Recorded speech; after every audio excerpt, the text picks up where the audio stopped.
119টা ডিটের যে প্রপার্টিগুলো, যার মধ্যে 4টা অ্যাপার্টমেন্ট আছে আর কিছু শেয়ার আছে। একটা ব্যাংকের দেখা যাচ্ছে 30 লক্ষ টাকার সঞ্চয়পত্র জব্দ করেছে। তো মোটামুটি এখনো আপনাকে পূর্ণাঙ্গ চিত্র দেওয়া কঠিন হবে, কারণ অনুসন্ধান চলমান।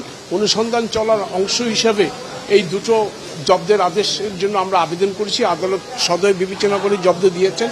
ভবিষ্যতে কি হবে না হবে এই মুহূর্তে বলা যাচ্ছে না।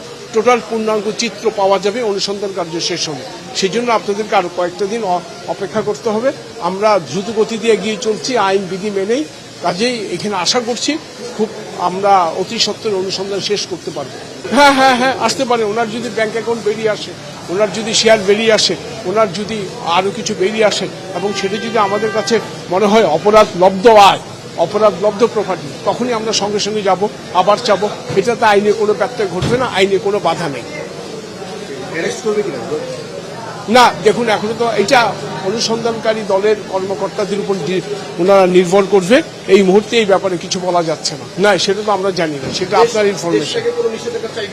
সেটা অনুসন্ধানকারী দল সেটা অত্যন্ত গুরুত্ব সহকারে বিবেচনা করছে। প্রয়োজন হলে সেই পদক্ষেপ নেবে। না, সেটা কেন বলবেন আপনি? কারণ অনুসন্ধান চলছে মাঝপথে এবং এখনো মামলা হয়নি, নিয়মিত মামলা।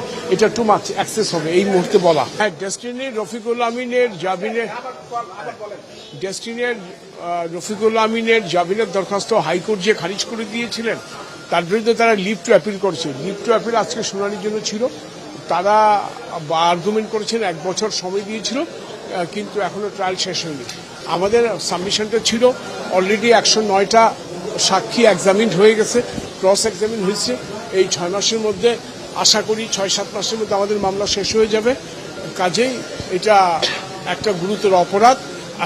ওরা বোঝাতে চাচ্ছিল আগে 12 বছর, মানে আমার সাজা খাটা হয়ে গেছে, আমি 12 বছর কাস্টডিতে আছি, কিন্তু সেই 12 বছরের হিসাব তো এখানে আসবে না। এটা ওই 12 বছর যেদিন শেষ হবে, যদি এই মামলায় সাজা হয়, তাদের ভাষায় যদি সাজা হয়, বলে 12 বছর, এই 12 বছর আর নতুন করে আবার শুরু হবে।